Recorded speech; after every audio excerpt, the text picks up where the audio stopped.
This is really tough. Um, I All right. So quickly, we're talking about ghosts. We are talking about ghosts, You've been in which is in previews for previews about now. Which is in previews now. right. And Jeremiah, how many previews have we done? Seven? 11. 11 previews. It turns out the original concept was about actors coming into the theater with their scripts and their coats and stuff, starting to read, getting better. And then I had this idea that as they went into the play, excuse me, they sort of melted as actors into the actual people, and the clothing, their natural clothing that they wore to rehearsal would sort of, as they went in and out on the stage, exits and entrances, would sort of morph into the period clothing. Sure. So by the end of the show, you would have seen a group of actors go from rehearsal mode to full realization. Right. And it was, for me, I was at the time thinking this is a gesture I was making toward the quality of work that goes into everything that Lincoln Center has done for 30 years, 40 years, whatever Sure. it's been. They're changing over now. Andre's leaving. Lira Bessonnet is coming in. A whole new world is happening there. And Yeah. this is the end of this. And I was part of that. And I thought, as a last parting gesture, I'm going to sort of open the whole thing on a larger level. Well, It's guess kind of what? it's like an homage. Let's think about it's like an homage to the process almost, right? Exactly. It's a little bit like we're doing here where I think you and I both bond over this idea of really appreciating the process, and Yeah. sometimes Yeah, we that's all do. there is. Yeah. So it's like in doing this work at the end of Lincoln Sitter's run, you want to give an homage to the process that is developing theater, because that's kind of what they do. That's what they did, and did so beautifully for so long. Okay. Um, and so I had the actors have their scripts Yeah. at hand. And then as the play went along, they they carried their scripts, but they didn't use them. They were evident. They put them down on the table. They picked them up. And then there was a moment that actually is in the play where Regina, the maid, who's sort of flirting with Oswald, the young man, the young leading man, she's written that she comes in, picks up a watering can, and walks around the room, and then somebody says in French, "Je m'excuse," Yeah. excuse me, Yeah. to signal to the kid that she's learned French. Yeah. Yeah. And I thought, oh, this is great. She has to come in anyway. I'm going to have her collect all the scripts and take them off, and that's the end of that. Sure. Nobody gets it. Right. Not only nobody gets it, I now begin to realize that the actors are being accosted by people saying, why don't you know your lines? Hmm. And it's deeply upsetting to them because, as you probably know, Yeah. there are productions that are being put together rather shallowly where television and film people come in and read scripts Yeah. on the stage, don't learn their lines, Yeah. and they're paying $500, $700 a ticket for this process that is, so they're feeling that they're being judged unfairly. Yeah. So hold on, let's backtrack for just a second. What's your first, let's think about your primary concern. I'm guessing it's protection or the feeling of the actor, like, because there's two parts to this as I understand it. Always. Right. It's always So the you're, actors. you're looking to protect the actors and actresses Right. first. Right. Were they, when you first brought this idea to them, this was never a red flag to them, I'm guessing, that they would get this kind of response. And so when you first hear them coming to you saying this, what are you thinking? Like, Well, when first of that all, happens? nobody did come to me for a long Right. time. Right. I mean, as right. Jeremiah says, we did 11 performances. No one said Right. a word to me about this. Right. And when I talked to about the concept originally with Andre, and then with the designers, and then getting the company together, everybody was sort of into it. They thought this is kind of cool and different, and it's not sort of square, and this will be interesting for the audiences to suddenly feel these things. Well, guess what? They don't get it. Right. And Andre was kind enough to remind me. I just called him and said, I need you to tell me Yeah. Do I rip this out? Do I start out? What should I do? Yeah. And he said, and this is true, he said, well, the original concept, which had them physically morphing Yeah. into the period, Yeah. changed when, in fact, I saw the period costumes on the stage, which they made, and I didn't like them. They looked Interesting. too self-conscious. They Yeah. looked too. I mean, the wonderful thing about the play is how modern it feels, how immediate it feels. You Yeah. must Yeah. admit that Yeah. you Oh, that was a big reaction of there mine. are Yeah. a lot of issues. It's so it's interesting. If I'm hearing you correctly, you took out. It's like there were sort of there are multiple prongs to this, and that we're going to have the scripts, and then also we're going to be getting into character. So Yeah. it's telling it's a different way of storytelling to be changing the clothes as you're also with the scripts. It's like there's more to it versus like if it's just the scripts. When you start to take away a piece, suddenly it gets a little muddy. I'm sitting here thinking to myself, it sounds better than it is. It's one of those things you think, oh, that's an interesting idea. I'd love to see that. Maybe you wouldn't. I Well, mean, what I'm saying is, I'm eating some crow here. You know, I'm sort of thinking, got to go tomorrow. I already had heard from Hamish Linklater yeah, that he was very upset because he understood the audience was not getting it, and they were feeling sort of ripped off and hostile toward him. I mean, he felt that the first scene, which is the scene in which they start rehearsing, yeah, was wasted for him. And he has 3 scenes in the show. So right. he was upset about that. Well, let me ask you a question. Is that sort of, how often does something like that come up? Where actors or actresses will, I don't mean in this show, I mean like in the past. I don't really? remember this ever happening to me. And do you think it comes, I mean, because first off, I think it's so exciting to try stuff. Yes. It's the only way that Yes. anything good ever happens is for people to try stuff, right? I have to figure out, look, here's where we are. Yeah. Something is wrong. Yeah. Okay. And enough people are confused or turned off. And as Andre said to me, wrote to me a few minutes ago, he said, people don't care about the concept. They want to see the play. Yeah. And he even said to me, do you want to just stage it straight? And this is so painful to me because yeah, I don't want to totally give up my passion, capitulate. On the other hand, I don't want to be an asshole and say, l'état c'est moi. This is my play. You know, I'm the president. I'll do it the way I want. I don't want to say that. I don't want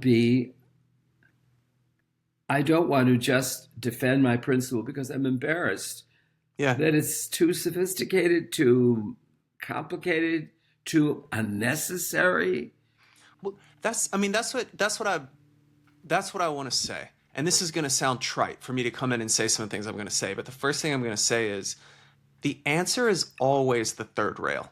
It's I think sometimes we start, at least for me, I get pushback on the thing I was like we fall in, the adage of killing your darlings, right? It's like the idea when you're writing and it's like, kill your darlings, that sort of idea, right? But oftentimes when you're getting into the creative, for me at least in the writing process, you're getting into it. That first pushback against the thing that maybe was my darling, oftentimes it's more of a pivot than ripping it out of the thing. Do you know what I mean? It's like, I'm sure that getting into it with the company and working on it, because this is, I'm thinking, and because I've heard you talk before on other productions, this is sort of where you thrive in that you are flexible enough to be changing.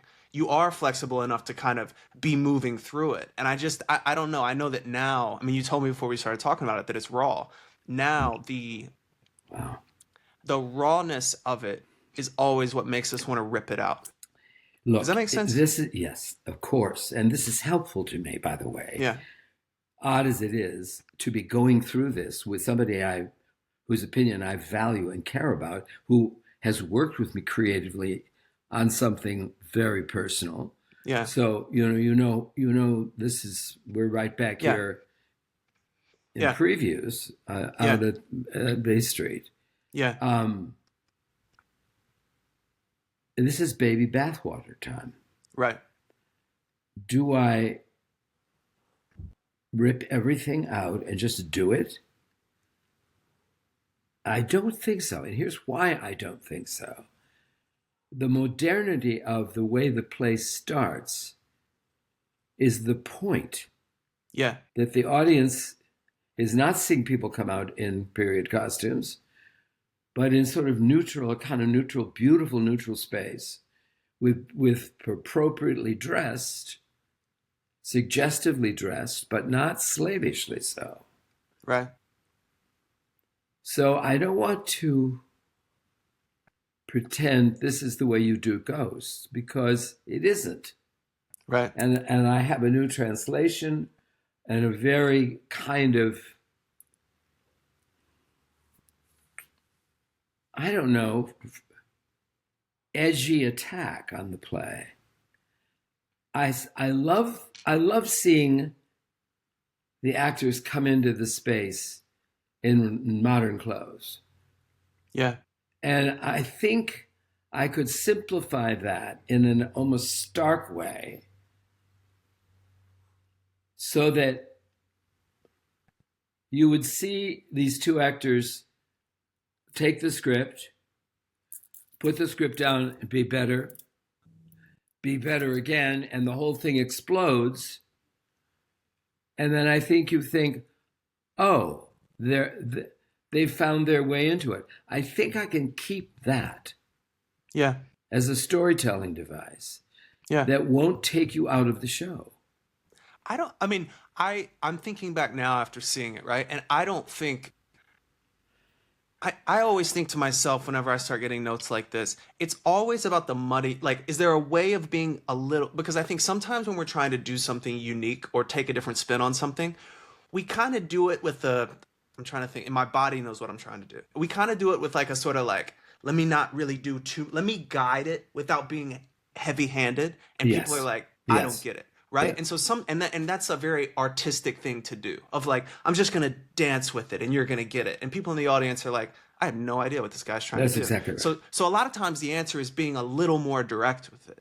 Do you know what I mean? It's like, so if you want the audience to know that this is a bit more of the process, homage to the process, or if there's something like that, because I think that what you're saying that I really agree with is that I don't think you want to lose the modernity aspect of it, because that's what someone like me, who doesn't often go to the theater to see productions from the 1880s as much as I may end up liking them, it's like, that's sort of why I enjoyed it. Was it not feeling like just a straight, production of Ghost from a time period that I know very little about and don't really care that much about? There's one other element. Yeah. That when Billy Crudup comes into the play, he's partially dressed. Yeah. And there's a moment when it stops where he puts the collar on and the whole thing in the coat. And then she comes in. But they have their scripts at that point, which is confusing to the audience, because the audience thinks, oh, they're insecure. Right. Which has never occurred to me, since they don't refer to the script. But I guess people think, well, it's there because they don't know what the next line is. Is that, are we sure that is... I'm just going to say this. To me, that feels like a dumb thing. I think that may be what an actor or an actress is insecure about. That feels like a dumb note from someone in the audience. Like that, to me... I don't want to be shitty, but people can be dumb, I know, but what I mean is, I think they're saying that not because they're confused about the scripts, because they're not sure. Maybe it's the clarity of what you're trying to go for. Does that make sense? Of like, if it is an homage, it's like, is there a way of making that part a little bit more clear? Because, well, first of all, I'm just thinking he can come in fully dressed. Talking about Billy. Yeah. Right. I think if I did that, it would be, yes, I have to change that. I have to take that out. I have to make a clean transition from the arrival of the actors, and when the set explodes and shows itself, we're going through the looking glass and we Yeah. never come back. Right. And I think if I do that and take all the peripheral things out, it's one flip. And I think the audience,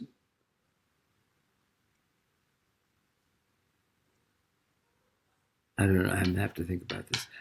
I'm not being very helpful here. You are being helpful. I'm actually conceiving this as I'm going. Yeah, but this is great. I mean, how lucky are we to be able to be on it, on the ride with you? And it's like Well, that idea. I mean, it's vulnerable for you to be talking about things like this right now, but I think that but it's cool, man, because I think that this is what people need to understand about the creative process. If you there's a know, young, go ahead. well, it's just risky. I mean, it's risky. And I realize I have presumed upon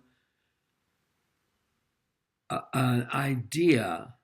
I usually am better at this, but it is a very sophisticated idea. It is. And we didn't actually have it from the beginning anyway, because visually, in terms of the costumes, we couldn't bring it off. And maybe I'm holding on to something that I could just let go very, very simply. I have to sleep on this. I have to tell you the truth. We've talked about this. I'm Yeah. better the next day. Oh, I'm better the for next sure. day. Yeah. I'm perfectly willing to sacrifice anything that I've done that is preventing the show from being as wonderful as it deserves to be. And I feel that about my actors, basically. Oh yeah. Well, and that's the mark of, not like I'm blowing smoke up your butt because you don't need it, but that's the mark of anyone in a leadership position or in a creative position that has a successful sort of, Yeah, tenure and has a successful career, is that ability to not be precious with the things that maybe quote unquote we fell in love with. yeah. One other question I wanted to ask is, when you first had that idea, was there anything about the play Ghosts that spoke to this sort of two? Was there anything about the hypocrisy or what was going on in Ghost that was also a commentary on the theater? Like, was there, because what I'm always trying to figure out when I have ideas that really I catch on to is there something my subconscious is trying to get me to see that I'm haven't quite caught on to yet consciously? And so a lot of times when I'm going back and editing stuff, it's like, man, I like this idea a lot. Why did I like it? Was it just because I thought I was clever? Or is there something here? Is there a layer to it that because even what you said about, if suddenly once we go through the looking glass, we're all there, that's already a step forward where people may not be exactly clear on what happens on one side of the looking glass, but then they're not carrying it with them through the rest of the play. Do you know what I Yeah. mean? I have to be braver, more simply, in a very simplistic way. I have to be braver so the actors are doing something that the audience clearly gets. And I think I can do that. Yeah. I think I can do that. I'm resisting throwing everything out, starting over. I am. I just am. Yeah. It's not, that's not good enough for me. Yeah. And even though this was a difficult and overly articulated conceptual idea to begin with,